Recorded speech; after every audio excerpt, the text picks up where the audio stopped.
A California startup just told Boeing it can cut jet fuel burn in half with a plane that looks nothing like an airliner. They've attracted investment from major airlines, secured a $235 million Air Force contract, and plan to have a full-scale demonstrator flying by 2027. If they're right, the tube and wing era is over. If they're wrong, they'll join the graveyard of aviation startups that promised the future and went bankrupt trying to build it. What nobody can agree on is which ending is actually coming. The company is called JetZero, the aircraft is called the Z5, and the design is something called a blended wing body, where the fuselage and wings merge into one massive lifting surface that looks more like a stealth bomber than a passenger jet. On paper, the claims are staggering: up to 50% less fuel burn, 50% fewer emissions, 250 passengers in a cabin shaped like a theater, and crucially, a wingspan that fits into standard airport gates without any infrastructure upgrades. That last detail is why airlines are suddenly paying attention, because the reason the A380 failed wasn't the plane itself, it was the airports. JetZero thinks it solved that problem before it even started. But to understand why this aircraft might actually fly, and why it might also kill the company building it, you have to understand why nobody has built one for the last 30 years. The blended wing body is not a new idea. NASA studied it intensely in the 1990s. McDonnell Douglas had teams working on it before Boeing absorbed them. Boeing itself spent years flying a subscale demonstrator called the X-48 between 2007 and 2012, and then they quietly shelved the entire program. The reason came down to one brutal piece of physics. A standard cylindrical fuselage handles cabin pressure beautifully because a cylinder naturally wants to stay round under pressure. A flat, oval, blended body does not. It wants to bulge outward into a circle, which means engineers had to add enormous structural reinforcement just to stop the plane from tearing itself apart at altitude. All of that reinforcement made the aircraft heavier. All of that weight erased the fuel savings. The math never closed. So Boeing walked away, NASA moved on, and the blended wing became an engineering curiosity. Then carbon fiber caught up. Modern composites can form complex, non-cylindrical pressure vessels at a fraction of the weight aluminum required. The same materials that made the Boeing 787 possible suddenly made a commercial blended wing viable for the first time in aviation history. Therefore, JetZero's founders, Tom O'Leary and Mark Page, bet the entire company on a single thesis. The BWB wasn't a bad idea. It was an idea waiting for the right material, but composites alone don't get you a 250-seat airliner. They get you a very expensive prototype. And that's where the story gets strange, because the numbers JetZero is promising are not small improvements. They are the kind of numbers that rewrite airline economics entirely. Fuel is the single largest operating expense for every major airline on Earth. Boeing and Airbus spent the last 20 years fighting over 2% efficiency gains. JetZero is claiming 50. If that number is even half true, unprofitable routes become cash cows. Airlines survive oil spikes that used to bankrupt them. Carbon targets that looked impossible suddenly look achievable. That's why major airlines are beginning to treat the Z5 as a serious contender for their future fleets. That's why Alaska Airlines followed with an investment. That's why carriers like EasyJet and Alaska Airlines have already stepped up as partners and investors. These are not sentimental companies. They do not write checks for vibes. The Z5 also solves the A380 problem in a single design choice. The A380 failed because its wingspan forced airports to widen taxiways, strengthen pavement, and rebuild gates. JetZero engineered the Z5 to fit inside the same Code E gate footprint already used by the Boeing 777. No new infrastructure, no $50 million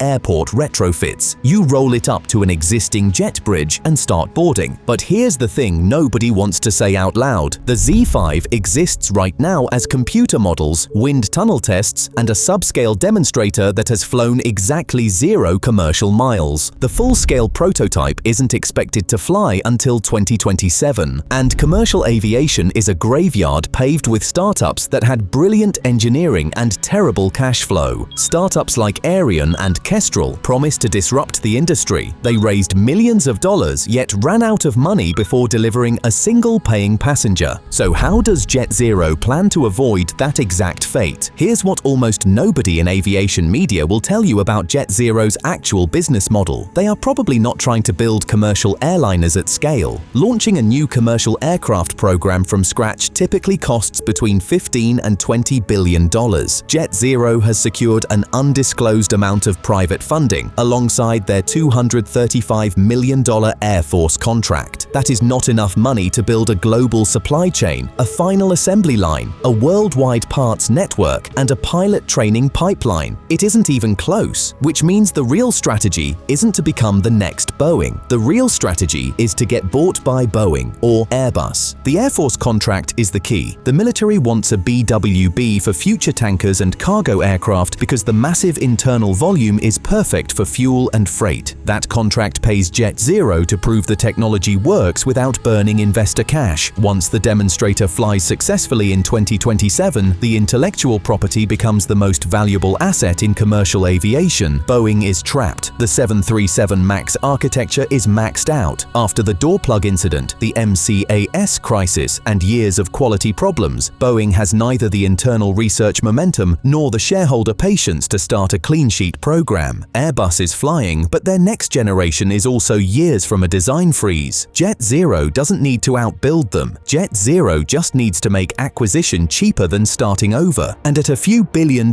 for proven BWB technology, it is a bargain compared to $15 billion spent from scratch. But the entire acquisition strategy has one massive hidden assumption underneath it. It assumes the aircraft can actually be operated by real airlines in the real world. And that's where engineers outside JetZero start getting very nervous, because if you think the engineering is the hard part, you haven't met the airlines. An aircraft only makes money when it's in the air. Every minute at the gate is a minute losing revenue. And the Z5's design introduces operational problems that nobody in the promotional renderings wants to discuss. Start with the engines. To keep the airframe aerodynamically clean and reduce cabin noise, JetZero mounted the Z5's engines on top of the rear fuselage. On a traditional airliner, engines hang under the wings, close to the ground, reachable by a mechanic on a standard platform. Routine inspections happen in minutes. Oil checks happen between flights. On the Z5, those same engines sit 2 stories above the ground, on top of a wide fuselage, requiring specialized towering scaffolding just to open a cowling. Turnaround times could triple. Specialized tooling costs millions per station. And if airline dispatch reliability drops, the fuel savings evaporate inside of a quarter. Then there's the cabin. A BWB passenger deck doesn't look like an airliner. It looks like a movie theater. Instead of a 3-3-3 layout, you might have 15 or 20 seats across, with passengers seated dead center, sitting dozens of feet from any exit. The FAA's 90-second evacuation rule requires manufacturers to prove they can empty a fully loaded aircraft in 90 seconds using only half the available doors. Moving 300 panicked people laterally across a massive theater-width cabin is a fundamentally harder problem than moving them down a narrow tube. No BWB has ever been certified for commercial passenger service. The regulatory path is not a line, it is a question mark. And this is where the entire beautiful strategy starts to come apart, because the physics of the cabin itself create a passenger experience problem that cannot be engineered away. In a tube and wing aircraft, the roll axis runs close to every passenger, so banking left or right feels gentle. In a BWB, the cabin is so wide that passengers seated on the outboard edges will experience what engineers politely call a vertical translation every time the plane turns. In plain English, one side of the cabin drops while the other rises, like a slow roller coaster, on every banked turn during approach. Early studies suggest meaningful increases in motion sickness among outboard passengers. Airlines cannot sell a ticket that makes a predictable fraction of passengers vomit. Then there's the window problem. More than 80% of Z5 passengers will have no access to an exterior window. JetZero's proposed solution is virtual windows, essentially LED screens simulating the view outside. Nobody knows how passengers will react to a windowless, cavernous cabin during turbulence at night. The psychological data simply doesn't exist yet, and the industry does not certify aircraft based on hope. So by 2027, one of two things is going to happen. Either the demonstrator flies, the numbers hold, the operational concerns get addressed, and Boeing or Airbus writes a check that ends the tube and wing era forever, or the demonstrator reveals exactly what Boeing discovered with the X-48, that the promises of the lab don't survive contact with the airline, that maintenance crews revolt, that the 90-second rule can't be met with a full load, that passengers refuse to fly windowless theaters, and JetZero becomes a footnote, the same way Ariane became a footnote, the same way every ambitious aviation startup of the last 40 years has become a footnote. The one detail almost nobody is watching closely enough is the final assembly site. JetZero is building its facility on the old Douglas aircraft footprint in Long Beach, California, the same ground where the DC-10 was born, the same ground that gave us an aircraft that promised to outsmart Boeing, delivered tragedy, and ended a manufacturer. Whether that's symbolism or prophecy, nobody knows yet. What is certain is that the 2027 demonstrator flight will be the most important 5 minutes in commercial aviation this decade. The verdict doesn't land in a boardroom, it lands on a runway, and the organizations writing the checks right now, like Alaska Airlines, early industry partners, and the Air Force, are all betting the same thing: that the math finally closes, that the composites hold, that the airlines can live with the trade-offs. If they're wrong, JetZero doesn't just fail, it takes the entire blended wing dream down with it for another generation. Check out another video here.